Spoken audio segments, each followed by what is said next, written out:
Hey guys, welcome back to my channel. I'd like to start off by saying thank you for showing me support on my first video. I never would have thought that I would have gotten over 1,000 views. To me that's a lot, and I just wanted to say thank you and that I really appreciate it. Today's video is going to be about Nintendo and about all of the bad decisions they have been making so far. They've been making a lot of bad decisions over the years, but currently they've just been making really bad choices, and I feel like we have to talk about it. Alright, let's talk about the Nintendo pans. The first pan has to do with summoning characters to battle other characters. First of all, this really shows how salty Nintendo is over Power World. Like, how are they gonna pan such a common and basic game mechanic? And what I want to know is how this game mechanic was even panned in the first place. It's so basic and it lacks detail that this hurts a lot of other games that are in the gaming industry, even though they are mainly just targeting Power World. This hurts other games like Final Fantasy, Diablo, and even Baldur's Gate 3. The other pan has to do with mounting and riding mechanics. I'm assuming this has to do with land, air, and maybe even water. This apparently also has to do with transitions between different rideable entities. And I'm also assuming this has to do with player movement while mounted. So maybe like how you move or behave depending on the environment you are currently in. This is a Nintendo literally just greasing the road behind them. And they are trying their hardest to slow down or completely stop other games from passing them. Obviously with how Pokemon is getting destroyed by Power World. These pans prevent other great games from being made and withholds evolution of said game mechanics and even entire genres. How does Nintendo think they can do something like this without turning heads? Alright, now let's talk about the price increases on the Switch consoles. The Switch OLED went from $350 to $400. The original Switch went from $300 to $340, and the Switch Lite went from $200 to $230. This is ridiculous considering how old this hardware is. This is last generation hardware and it is still getting a price bump. This obviously has to do with the tariff situation, but even accounting for tariffs, there's no reason that these old consoles should be getting a price increase. The manufacturing should be cheaper now, and the consoles therefore should have gotten a price cut in the past, but they never did. I feel like this situation would have been different if they had gotten a $50 price cut, and then were returned to the original price with the tariffs. But that's obviously not the case. They are now also charging $80 for the games, which is absurd. They have said that not every game will be $80 and they will price games accordingly. What this really means is that their biggest IPs are going to be $80 while their smaller IPs are going to be $60. Think about how Mario Kart is $80, but the new Donkey Kong game is $60. They know that they cannot sell a smaller IP like Donkey Kong for $80 as it would not do good.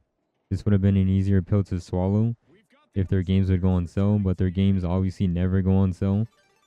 And even when they do, it's only some games and they only go for a max of $20 off from what I've seen. This shows how egotistical and greedy Nintendo is, as they think that their games are too good to be put on sale. They are now also breaking Switches, most notably with the mixed Switch cartridges. This is understandable for reducing piracy, but you also have to look at it like this. People who are pirating games really were not potential customers in the first place. But look at it this way. People who are spending $450 on a new console really have money to buy games. So the whole piracy situation going on with Nintendo is more of a service problem. As Gabe said, the Valve owner, if you're more interested in learning about that, go search up what he had to say about piracy. Like for me, I think people who are using the mixed Switch are not pirating at all. Well, most of them anyways. Because people who are pirating wouldn't go through the whole hassle of getting a mixed Switch, as they could just download all of their games onto a micro SD card and insert it into the slot on the actual Switch console. The mixed Switch is more for backing up games so that people who have a big game library of physical games could take them anywhere with just one cartridge. But regardless, I still think that producing e-waste is not the solution to the piracy problem Nintendo is having. They are also hurting the used game market, as buying games can get you banned. If you do play the game you had just bought at the same time as somebody else who backed up that very same game, you could get banned if you are connected to the internet. Although I have heard that Nintendo can resolve this issue if you do call them and show proof that you did buy the game on the used market, which is a good thing as they are at least fixing a problem that they have created. Let's also talk about the virtual game cards. While it is useful for lending digital games or sharing a game to a friend to play co-op, it does do a lot of damage. For one, you cannot load another game onto another Switch without both switches being powered on and connected to the internet.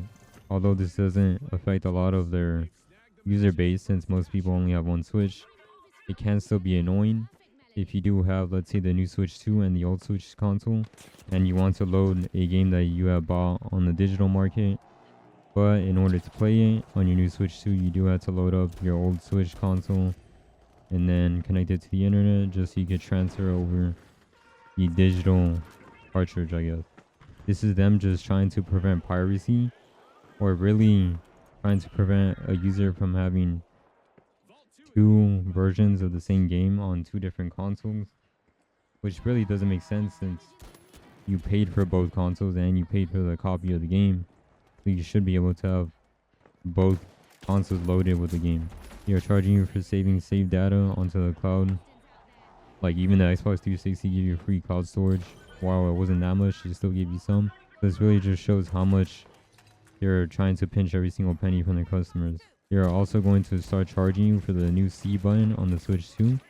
Right now the chat function is free, but as of next year, you will have to be subscribed to the Switch Online service in order to use that button. That's really just a dumb mechanism.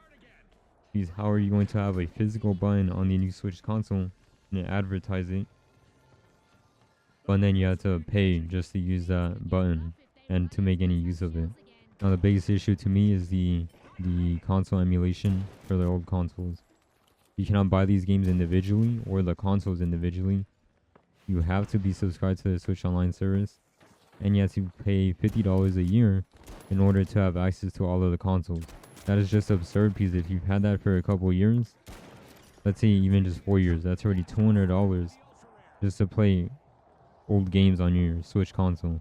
They were just cashing in on the nostalgia that a lot of their older customer base has, as they know that people who want to play their older games will pay that price just to play them on their Switch console. Each game should have been around $3 to $10.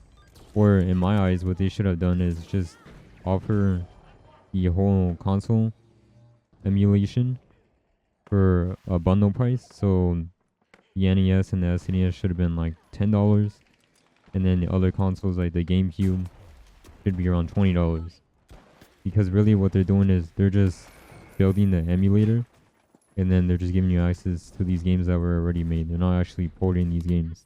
Let's also talk about the disgusting accessories pricing for the new Switch 2 console. You are now forced to pay $100 for Joy-Cons, $90 for the new Pro controller, and $125 for their new dock. First of all, the Joy-Cons are still using the same joysticks as their last version, so you already know you're going to get joystick problems down the road while paying more for the new Joy-Cons. The $90 Pro controller, while it is improved, really its biggest improvements are the joysticks and then the two back buttons on the back. There's no analog triggers, which I feel like was a complete miss. I don't know how they didn't include analog triggers on the new Switch 2, but they are still charging you $90 for smooth sticks and two extra back buttons. Their new $125 dock is ridiculous, as they have managed to lock their Switch 2 console from having universal compatibility, which for those of you that don't know, USB stands for Universal Serial Bus. So they took the USB-C port and no longer made it universal. They're not confident in selling their own products, so they had to slow down or completely stop competition by disabling other companies from making better docks for a cheaper price as well. I mean, all of these points really show how anti-consumer, greedy, egotistical, and shady Nintendo is. Nintendo has been taking down videos that shouldn't even be taken down in the first place, and they are trying to force Japan laws in the United States and other countries. They are way outside of their jurisdiction, and I don't even understand how that's being done. They are also killing physical media, as their new cartridges for the Switch 2 consoles are only offering a 64 gigabytes, which is why you see a lot of companies going with a code in the box or a download required for their physical releases, which is not real physical media. They want to have control over their games, which games can be played and where they can be played. I'm obviously talking about the old consoles that they do have available with Switch Online. The inability to own a physical copy means you go by their terms, as you would not have a choice. I've already been skeptical about Nintendo in the past, but these current events that have unfolded have made me unwilling to support them in any way. I will not support a company that is so insecure that they feel the need to patent basic game mechanics. It's so egotistical that they would not put games on sale is shady, you know, to try to deplatform anybody who even plays their games on camera, and is greedy, you know, to charge you for more for old games, which I completely forgot to mention, but they were trying to get $70 for games that came out in 2007 and 2010. This, of course, being Mario Galaxy 1 and 2. From what I can tell, these are just resolution increases and nothing more. To charge $70 and $40 each if you only want one is unfathomable. At most, it should have been $50 for both games. These are just old games. Even though they are great games, these are not remakes or remasters. These are literally just ports. And very basic ports at that. They are flying too close to the sun. With all of the videos putting Nintendo in a bad light, I could see is doing a lot of damage to Nintendo. This is the most I've ever seen people bash Nintendo, and I hope more and more people will see the true side of Nintendo.